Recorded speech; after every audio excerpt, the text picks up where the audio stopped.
It's officially tailgating season, and with these appetizers in your starting lineup, your game day spread will be next level. Chef Todd Leonard is joining me with 3 recipes that feel a little above my level, but you're gonna bring it down, right? Oh, it's easy. Okay, it's Cooking easy, he says. Easy. It's easy, says Yeah. the chef with a side patch pocket protector full of pens. Why do you need pens? What is going on here? Yeah.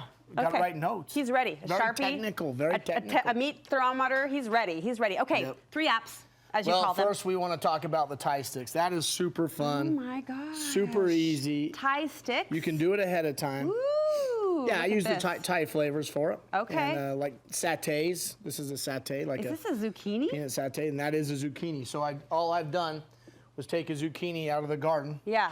And just cut it, sear it, or grill it. Uh-huh. And that's what you use to stick the skewers in for a base. And you can cut it the long way. Uh-huh. Just make sure the bottom's flat, and then you can get more skewers in. So if you have your whole family over or something, you want to do a couple, like 20 sticks. If I served this to my family this way, they would flip. Oh, they would love it. They would think forever. that I was it. Okay, how do and we then do this? cool ideas. Look at these cool ideas for skewers. You got to be creative on your skewers. So I have this little bamboo heart skewer, a not bamboo skewer, a regular style skewer, not big either, because a lot of times at the grocery stores you'll find them, but they're like a whole tree. Yeah, right. Just shrink it down a little bit. Save the trees. Save the trees. Where are you getting these cool skewers? Yeah, you can get them at party places, Zurchers, stuff like that. You Okay. can find them around. The heart's cute. Yeah, I think the heart's Aw, very cute. We love football season. So then you have your meat. Yep.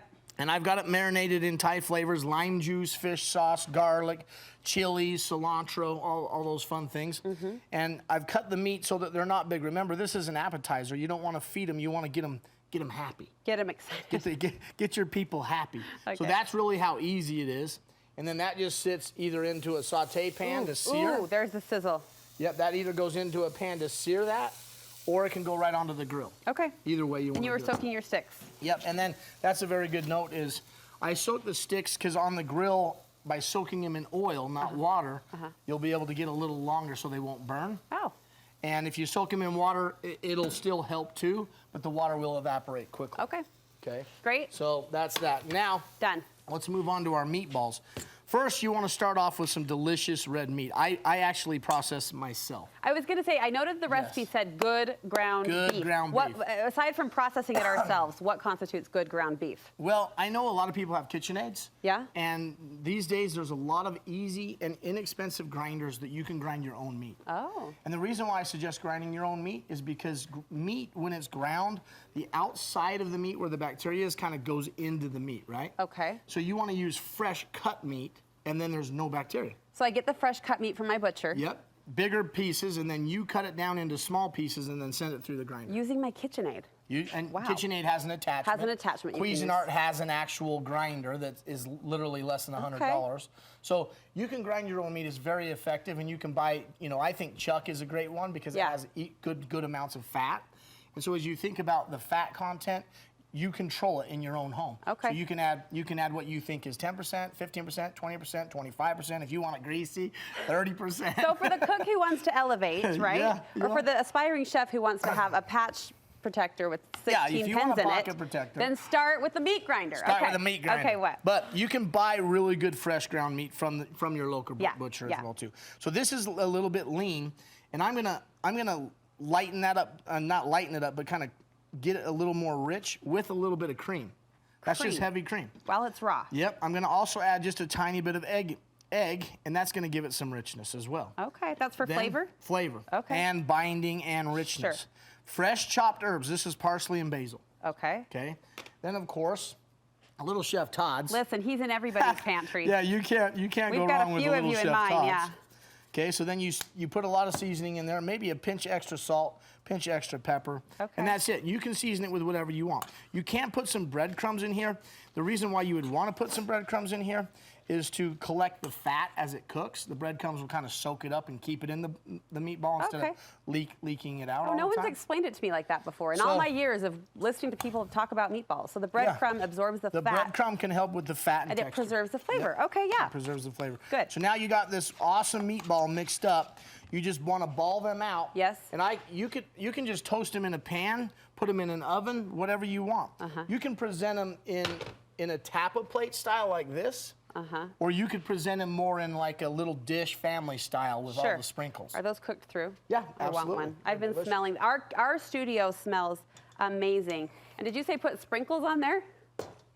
On the meatball? Yeah, so I used today for the garnish for the meatball, I used an Kalamata olive tapenade, and then a little Parmesan, a little bit of balsamic glaze, and you can buy this balsamic glaze now in grocery stores. Okay. So they already have reduced it. It's already thick and juicy. Not bad. Really good. Not bad. Really good. And it's still juicy, right? It's not dry and nasty. So the cream, the egg, all those things kind of work together, and the recipe is on the website. I'm suddenly a meatball fan. I'm suddenly a meatball fan. All right, beautiful presentation. Very, very easy. So I like your suggestion of family style, like a big platter, dressed nice, dinner. Family dinner gets fancy. So meatballs. Last but certainly not least is this bruschetta. Bruschetta. Oh, sorry, bruschetta. Listen, I'm gonna get emails. I'm gonna get emails. I've been taught. I need to do better. Okay.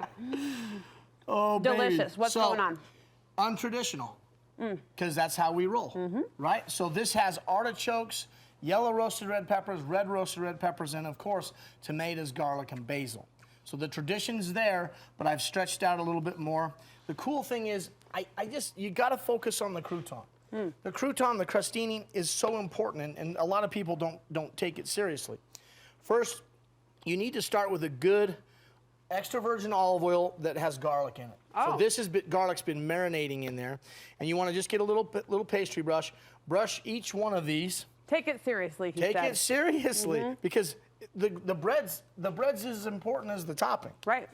And so I personally don't like them really crunchy because it hurts my mouth when I eat it. I like them just a little soft, and to be honest, if you just put these on the outside barbecue grill and like grill them and get a little smoky love on there. Woo.